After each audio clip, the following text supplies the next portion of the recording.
L'Afrique n'a pas besoin, n'est-ce pas, de soldats étrangers. L'Afrique n'a pas besoin de bases militaires. L'Afrique a besoin de technologies et des investisseurs. C'est de ça qu'il s'agit. Les fils et les filles de l'Afrique doivent se battre pour leur continent. Ce ne sont pas les autres qui viendront se battre à notre place. Le Premier ministre du Burkina Faso est actuellement en Iran. Il est parti chercher les investisseurs parce qu'aujourd'hui, il faut, n'est-ce pas, un partenariat gagnant-gagnant. C'est ça qu'il s'agit. Eux, ils gagnent, nous également, nous gagnons. Écoutons ici le Premier ministre Apollinaire de Tamela depuis, n'est-ce pas, l'Iran, à Téhéran. Écoutez.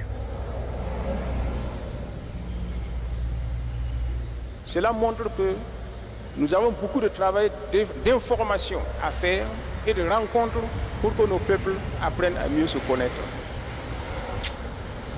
Je remercie les autorités iraniennes qui ont organisé ce forum économique et qui nous permet de nous rencontrer et de mieux nous connaître.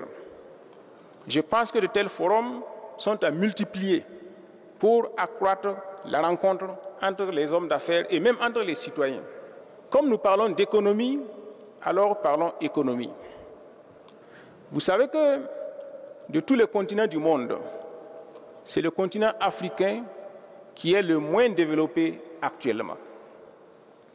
C'est le continent africain où il y a encore le plus de choses à faire.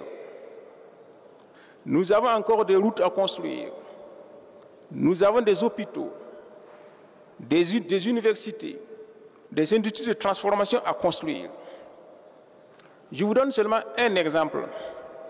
En juillet dernier, il y a eu un changement politique au Niger. Et les nouvelles autorités ne plaisent pas aux autorités françaises, qui ont toujours voulu garder sous leur coupe les dirigeants de leurs anciennes colonies.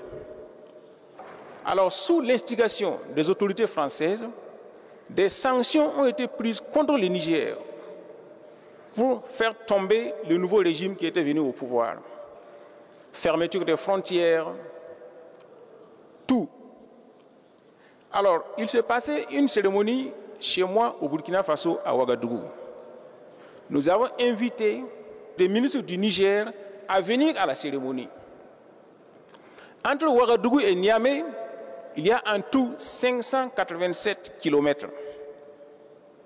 Mais pour faire ces 587 kilomètres, il a fallu aux autorités nigériennes 24 heures pour le faire. Parce qu'ils ont dû prendre l'avion à Niamey, aller à Istanbul, et de Istanbul revenir à Ouagadougou.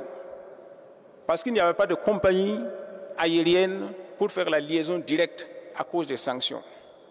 C'est pour vous montrer tout le travail qu'il y a à faire encore en Afrique en matière d'économie. Pour que le monde change, il a fallu de grands découvreurs.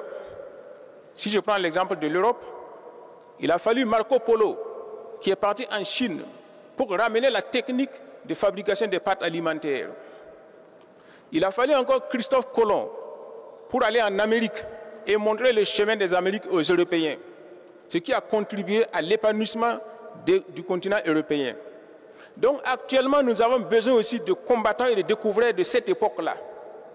Comme nous sommes ici en Iran, nous avons besoin de capitaines d'industrie iraniens qui vont venir nous aider à transformer nos pays, à construire les routes, à construire les chemins de fer, à construire les hôpitaux, à installer des industries de transformation, à mettre en place des producteurs d'énergie.